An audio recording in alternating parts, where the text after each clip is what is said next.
አንድ እህታችን በቴሌግራም አድራሻችን ያየችውን ህልም እንዲህ ስትል ልካልናለች። በህልሜ አንድ ቀጭን የቆሸሸ ወንዝ እየፈራሁ እሻገራለሁ። ከኋላዬ የነበሩ ህፃናት ይወድቁና ይሰምጣሉ። እኔም እየጮህኩኝ እርዳታ አጣራለሁ። ከውሃው ህፃኖቹን አውጥቼ እያለቀስኩ ልባቸውን በእጄ ጫናለሁ። ልጆቹ ግን ምንም አልሆኑም ነበረ። ከዛ ደስ እያለኝ ከህልሜ ባነንኩኝ ትላለች። ያየሽው ህልም በጥልቅ ትርጉም የተሞላና በአጠቃላይ በህይወትሽ ውስጥ አንዳንድ ውስጣዊ ትግሎችና በመጨረሻም እፎይታን የሚያሳይ ነው። እኛም በአላህ ፈቃድ ያየሽውን ህልም በዝርዝር ለማየት እንሞክራለን። አብራችሁን ቆዩ። ድሪም ቲዩብ እስላማዊ የህልም ፍች።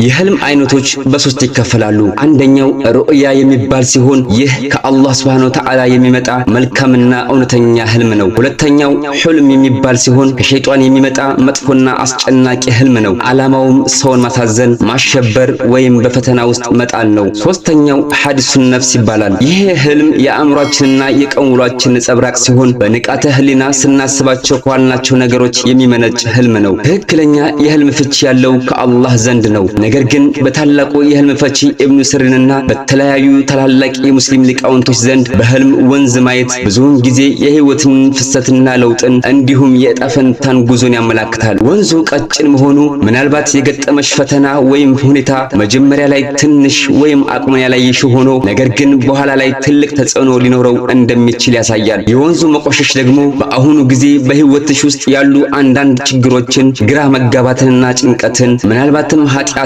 ሊያመላክት ይችላል። ወይ ደግሞ በአንድ ወቅት ንጹህ ያልሆነ ነገር ውስጥ አልፈሽ ወይም ያልተፈለገ ሁኔታ ውስጥ በስሜታዊነትና በአካላዊ ደረጃ ገብተሽ ሊሆን ይችላል። እየፈራሽ መሻገርሽ ደግሞ በአሁኑ ጊዜ በህይወትሽ ውስጥ ያለሽን ችግር ለመቋቋም ወይም ለማለፍ ያለሽን ስጋት ያሳያል። ይህ ደግሞ በራስ መተማመን ማጣትን ወይም አንድን መሰናክል ለመጋፈጥ ያለሽን የውስጥ ትግል ሊያመላክት ይችላል። ህፃኖቹ መኖራቸው ንጹህነትንና ደካማነትን፣ የወደፊት ተስፋን፣ አንዳንድ ጊዜ የራስሽን የዋህነት ወይም የህይወትሽን ጥገኛ ገጽታዎች ያመላክታል። መውደቃቸውና መስመጣቸው ደግሞ በህይወትሽ ውስጥ የምትፈሪው ነገር እንዳለ ወይም የሆነ ነገር እንዳያመልጥሽ የምትሰጊው ነገር እንዳለ ያሳያል። ምናልባትም ከምትወጂው ሰው ተስፋንና እምነትን ወይም በአንቺ ኃላፊነት ስር ያሉ ነገሮችን የማጣት ፍርሃትን ያንጸባርቃል።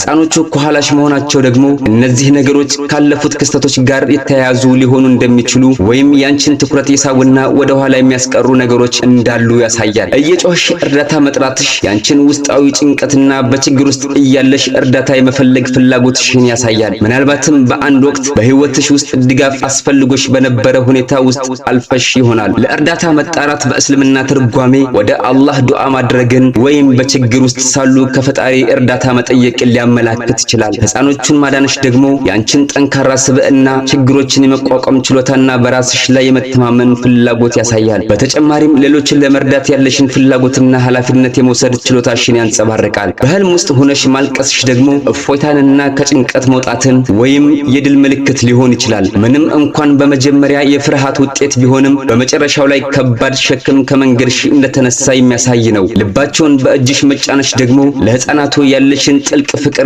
ስሜታዊ ትስስርን እንዲሁም እነሱን ለመጠበቅ ያለሽ ከፍተኛ ጥረት ያሳያል። ምናልባትም በህይወትሽ ውስጥ በጣም ለምትጨነቂባቸው ነገሮች ያለሽን ስሜትንም ያሳያል። ልጆቹ ምንም አለመሆናቸው ሁሉም ስጋቶችሽና ፍርሃቶችሽ በመጨረሻ እንደሚጠፉ ወይም እንደማይከሰቱ ያሳያል። ደስተኛ ሆነሽ ከህልምሽ መንቃትሽ ደግሞ በህይወትሽ ውስጥ ትልቅ ፈተና ካለፈ በኋላ የምታገኙ እፎይታ፣ ሰላምና ደስታን ያመላክታል። ከጭንቀት በኋላ የሚመጣ ደስታ በእስልምና ሲታይ የአላህ እዝነት፣ የችግር መወገድና መልካም ፍጻሜን ያመላክታል። ምናልባትም ከባድ ጊዜ ካለፈ በኋላ ወደፊት መልካም ነገሮች እንደሚጠብቁሽ አመላካች ሊሆን ይችላል። በአጠቃላይ ያየሽው ህልም የውስጣዊ ጉዞሽ ነጸብራቅ ይመስላል። በህይወትሽ ውስጥ አንዳንድ አስቸጋሪ ወይም ጭንቀት የሚፈጥሩ ሁኔታዎች አልፈሻል ወይ ደግሞ እያለሽ ነው ማለት ነው። እነዚህ ደግሞ ፍርሃትን፣ ጭንቀትንና የእርዳታ ጥያቄን አስከትለውብሻል። ሆኖም ግን በአንቺ ውስጥ ያለው ጥንካሬ፣ ሌሎችን የመርዳት ፍላጎትና በችግር ውስጥ ያለመሸነፍ መንፈስሽ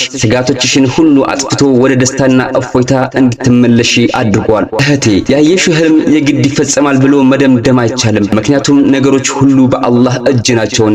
ስለዚህ ያየሽው ህልም የመጨረሻ ውጤት መልካም እንደሚሆን የሚያሳይ አዎንታዊ መልእክት ስላለው ምናልባትም በአሁኑ ጊዜ ያሉብሽን ችግሮች በተሳካ ሁኔታ ታልፊያቸዋለሽ ወይም ያለፉት ጭንቀቶችሽ ወደፊት እንደማይደገሙም የሚያሳይ ስለሆነ በአላህ ፍቃድ ያየሽው ህልም ወደፊት የሚከሰት ሁሉም ነገር መልካም ይሆንልሻል የሚል ትልቅ ተስፋ የያዘ ነው። አላህ የበለጠ ያውቃል። አላሁ አዕለም።